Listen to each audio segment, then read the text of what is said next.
তোমাকে আমি ভালোবেসেছিলাম, তুমিও হয়তো আমাকে ভালোবেসেছিলে, কিন্তু দেখো তুমি আমাকে ছাড়া পৃথিবীর সকল নারীকে মূল্যায়ন দিয়েছ, মর্যাদা দিয়েছ, তাদের নিজ স্থানেই রেখেছ, কেবলমাত্র আমি ছাড়া। এটাকে আমি আফসোস বা দুঃখ এভাবে নিচ্ছি না, আমি নিজের ব্যর্থতা সহিতই নিচ্ছি, কারণ এটা তো আল্লাহ প্রদত্ত, তাই না? আমার সাথে তো তোমার আর রক্তের সম্পর্ক নাই, যা আছে সেটা আত্মার সম্পর্ক। এই যে তোমার আমার বিচ্ছেদ হয়ে গেলে বা আমি মারা গেলে এই আত্মার সম্পর্কটাও থাকবে না, কিন্তু যাদের সাথে তোমার রক্তের সম্পর্ক তাদের সাথে কখনো তোমার বিচ্ছেদ হবে না, তারা তোমাকে কখনো ছেড়ে যাবে না, তুমি সেটা খুব ভালো করেই জানো। তাই হয়তো আমার থেকে মূল্যায়নটা তাদেরকেই করো, তাদের জায়গাতে তাদেরকে রাখো, আমার জায়গাতে আমাকে রাখো। এই যেমন পর আসলেই তো আমি পরই, তাই না? কারণ আমাদের রক্তের সম্পর্ক কোনো নাই, আমরা ছোটবেলা থেকে একসাথে বড় হইনি, আমাদের কোনো স্মৃতি নাই। যেটা হয়েছিল সেটা আসলে ওই আবেগে বশীভূত হয়ে তুমি আমার প্রেমে পড়েছিলে, আমি তো ওকে প্রত্যাখ্যান করতে পারিনি, তাই হয়তো বা বিয়ের সম্পর্কতে গড়াইছে। কিন্তু এর মানে তো এই না, তাই না, যে ভালোবাসা ছিল বলেই আমাকে নিয়েই আমাকেই মূল্য দিতে হবে, তা তো না। তাই আমি বোকার মতন এসব এক্সপেক্ট রেখে আজ মানসিক রোগী, সাইকোলজিক্যাল রোগী, যার ওষুধ ছাড়া এক ধাপও চলে না।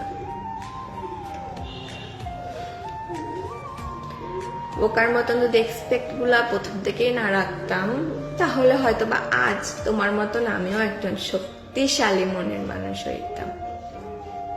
কেন জানি পারিনি, অযথা অনেক এক্সপেক্ট রাখছি, অনেক আশা রাখছি, যেটা যোগ্যতা আসলে আমার তো নাই, ঠিক না বলো? আমি পরের মেয়ে, তোমাদের সংসারে 2 দিনের অতিথি, আজ আছি কাল নাই। আমি মরে গেলে আমার জায়গা যে কেউ কখনো পূর্ণ করতে পারবে না তেমনটাও তো না। আজ আমার কিছু হলো, কালকে আমার জায়গায় এসে একজন পূর্ণ করে নেবে, কিন্তু যাদের সাথে তোমার রক্তের সম্পর্ক তাদের জায়গা তো আর কেউ কখনো এসে পূর্ণ করতে পারবে না, তাই না?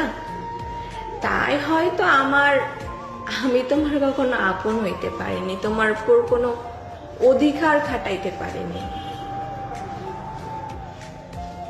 আর এই সমাজটাই তো এমন যে বিয়ে করে আনছি, সে আমার খাচ্ছে আমার পড়ছে, তার মানে আমার মতনই চলতে হবে, আমি যেভাবে চালাবো সেভাবেই চলতে হবে।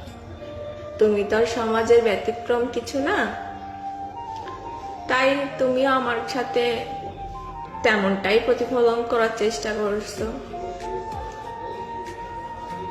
কিন্তু জানো, এখানে তো আমার কোনো দোষ ছিল না, তুমি চাইলেই আমাকে তোমার জীবন থেকে সরাই দিতে পারতে, তাহলে হয়তো বা আমিও একটা সুস্থ জীবন পাইতাম, তুমিও একটা সুস্থ জীবন পাইতা।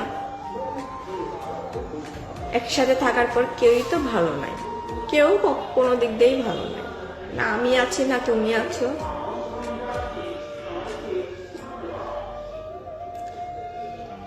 এসব আসলে না, এসবে আমার কোনো আফসোস, দুঃখ, কষ্ট কিচ্ছু নাই, যা আছে অপমানবোধ, অসম্মানবোধ, এই যে আর নিজের প্রতি ঘৃণা, আর এই যে বারবার হেরে যায়, যে ব্যর্থ হয়ে যায়, এই যে পরাজয়তায় ব্যর্থতা, এটার একটা মানসিক যন্ত্রণা। এছাড়া কিচ্ছু নেই। খুব শান্ত মস্তিষ্কে ঘুমিয়ে যেতে চাই, আমি সকল কিছু বলে যেতে চাই। আমি মনে করতে চাই না কিছু, আমার কাছে কারো মূল্য নেই, আমি পর। আল্লাহ হয়তোবা ভুল ঠিক বলছিল যে হইল পৃথিবীর সব থেকে দামি সম্পর্ক, মূল্যবান সম্পর্ক হলো স্বামী স্ত্রী। কিন্তু এই 2026 সালে এসে এই সমাজের মধ্যে এটা ভুল, এটা মিথ্যা। স্বামী স্ত্রীর সম্পর্ক ছাড়া সব সম্পর্কের অনেক মর্যাদা, অনেক মূল্য রয়েছে। শুধু স্বামী স্ত্রীর সম্পর্ক বলতে না, কোনো মূল্য নেই। মেনে নিয়েছি, মানতে শিখে গেছি, ভালো আছি। শুধু আমার কষ্টটা আমি নিজেকে সামলাইতে চাই। তোমাদের কথাগুলোতে যখন আমার কান্নাটা গলাতে বসে যায়, চেপে যায়, যখন আমি কান্নাটা চোখ দিয়ে বের হতে পারে না, গলাতে আটকে যায়, সে কাটাটা না বুক এবং গলাতে দুইটাতেই অনেক খোঁচা মারে। মনে হয় চোখ দিয়ে যদি অঝরে পানি পড়তো তাহলে হয়তো বা গলার আটকে যাওয়া কান্নাটা, কষ্টটা কমে যাইত। ভালো আছি, অনেক ভালো আছি। তোমার সাথে দেখা না হলে আমি হয়তোবা পৃথিবী সম্পর্কে, রক্ত সম্পর্কে এত কিছু জানতামই না।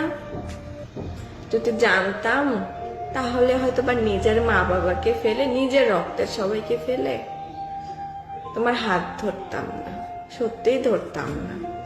তুমি যেমন তোমার রক্তের সম্পর্কের হাতটা ধরে তুমি আমাকে ছেড়ে দিবে যে কোনো সময়ে, যে কোনো কারণ ছাড়াই। আমি তো পারি নাই। আমি যখন আমার রক্তের সম্পর্কের মূল্য দিতে পারিনি, তুমি কেন আমার মূল্য দিবে, তাই না? যা হচ্ছে আমার সাথে বেশ হচ্ছে, প্রাপ্য আমি এটার আমি প্রাপ্য।